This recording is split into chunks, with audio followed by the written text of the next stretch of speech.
Então, bora lá. Sobre máquinas simples. Máquinas simples foram ferramentas que foram criadas para facilitar alguma tarefa, que seja para levantar alguma coisa, que seja para diminuir a força exercida para levantar outra coisa. Então, imaginem vocês, poxa, a gente tinha ali que levar uma pedra para cima. Imagina a construção das pirâmides, que bagaça que foi aquilo, né? Então, se eles não inventassem alguma coisa para facilitar o processo, nada daquilo teria sido construído. E uma das máquinas simples que a gente usa até hoje, né, na verdade a gente usa todas até hoje, mas imagina o plano inclinado. O plano inclinado, ele é usado até hoje, é a rampa, né, a rampinha lá que a gente fala. Roldano usado até hoje, alavanca muito usado. Então assim, são máquinas simples, criadas com materiais simples, mas que facilitavam alguma tarefa. Então o que vai cair no testinho de vocês é alavancas. O que são alavancas? A alavanca é um sistema criado em que a gente vai ter a aplicação de uma força para vencer uma força que está sendo resistente. Então, o que acontece? A força potente vai ser aplicada aqui para a gente garantir, poder vencer uma força resistente. Imagina que a gente teria aqui uma pedrinha, sei lá, e essa pedra tem um peso. É tipo um macaco de carro, então. Tipo aquilo que você vai fazendo força para elevar o carro. Mas aquilo lá, aí tem um outro sistema. Não é alavanca.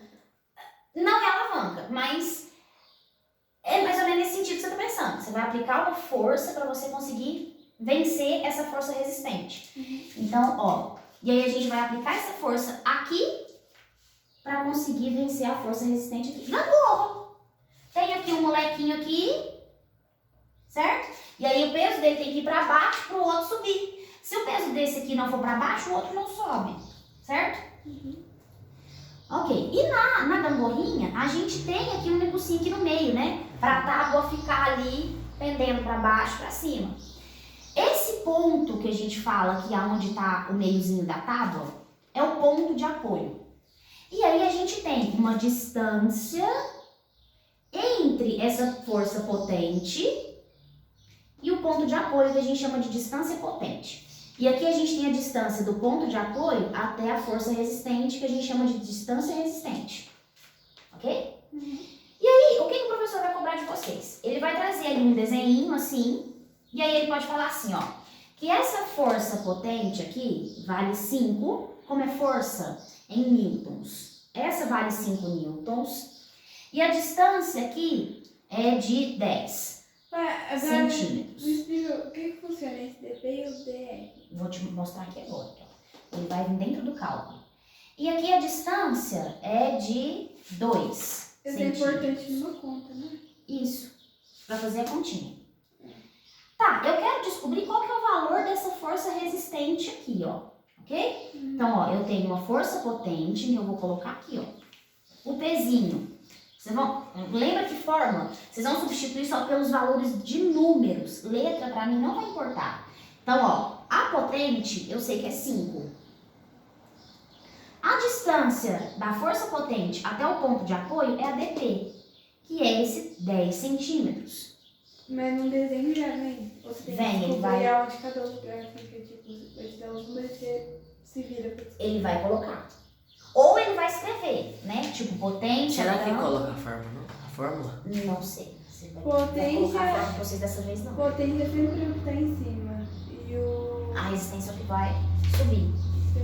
E aí essa distância aqui, ó, da resistente até o ponto de apoio é 2 centímetros. Tá, opa, perdão, substituí errado, é a distância.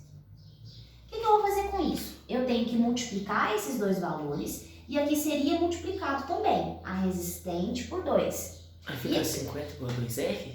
Isso, aqui vai virar uma equação. Tipo, se aqui fosse x, E depois divide. isso. Então vai ficar, ó, 5 vezes 10, 50. Mas como é que Igual você a sabe a 2R. ordem dos números? Ó, você vai colocar sempre a multiplicação desses dois aqui, vai ser igual a multiplicação desses dois aqui. Então, ó, a multiplicação entre a potente e a distância potente é igual a resistente e a distância resistente. Então, no próprio exercício, ele vai trazer para você o valor de cada um. E como que você descobre que, tipo, a resistência é 2? Não, a distância aqui, ó, o dr é que é 2. E esse 2 está multiplicado com R, então fica 2R. Entendeu? E 5 está multiplicado com 10, por quê? É ponto de resistência e ponto de apoio. E aí você vai colocar, ó, 5 vezes 10 vai dar 50. E 2 vezes R, 2R. Esse 2 passa para cá. 50 vezes 5. Isso. Então, o R é igual a 50 dividido por 2. Então, vai dar 25. Beleza? Então, essa força R vai dar 25 newtons, tá? Então, tanto a resistente quanto a potente, como eu falei, já que são forças, elas são medidas em newton. Assim como a distância é medida em metro, centímetro, a força é medida em newtons. Beleza?